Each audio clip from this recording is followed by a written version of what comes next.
Hej alle sammen og velkommen tilbage. Jeg er meget glad for at have mulighed til at lave en ny video til jer i dag. Og i dag taler vi om ønsker. En ønsker er en forestilling, der måske ikke eksisterer i virkeligheden. Men vi håber i hvert fald, at det kommer til at ske en dag. Eller at det aldrig kommer til at ske måske. Der er mange måder at udtrykke ønsker på dansk. For eksempel kan man sige, jeg ville ønske. Jeg ville ønske. Hvor ville er datidsformen af verbet ville. Ja, det er det samme. Men ja, for eksempel kan man sige, jeg ville ønske, jeg var dig. Jeg ville ønske, at jeg var dig. Okay? På samme måde kan man sige, jeg ville ønske, nogen havde fortalt mig. Jeg ville ønske, nogen havde fortalt mig. Nogle gange bruger man gid til at udtrykke ønske. Jeg havde altid troet, at gid var en form af verbet give, men det er det ikke faktisk.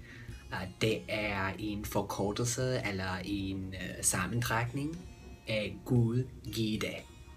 Så ja, det er det, og hver dag lærer vi noget nyt.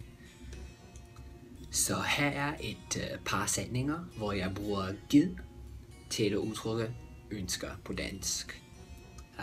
Gid, jeg havde mere tid. Gid, jeg havde mere tid.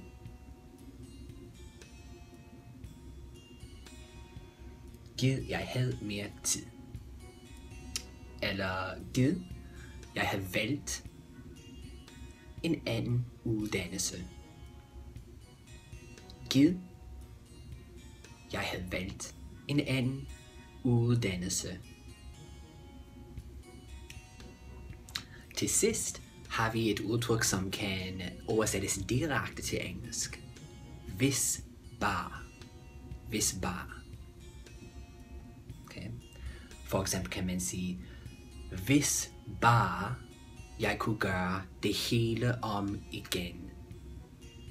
Hvis bare jeg kunne gøre det hele om igen. Hvis bare jeg kunne, eller jeg kunne gøre det hele om igen. Eller, hvis bare jeg havde penge nok til at købe en ny bil. Hvis bare jeg havde penge nok til at købe en ny bil. Hvis bare jeg havde penge nok til at købe en ny bil. Har du lagt mærke til, at forestillingen bliver næsten altid beskrevet med datidsformen? Jeg ved ikke rigtigt, hvorfor det er sådan, men sådan skal du gøre det. For eksempel kan man sige, hvis bare jeg havde penge, hvis bare jeg havde mere penge.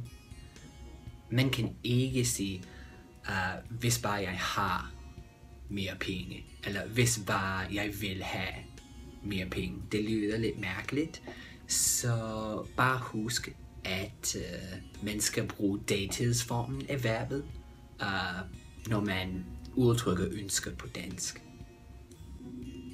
Tusind tak, fordi I så med i dag. Jeg er meget glad for at være tilbage, og jeg glæder mig rigtig meget til at lave mange nye videoer til jer.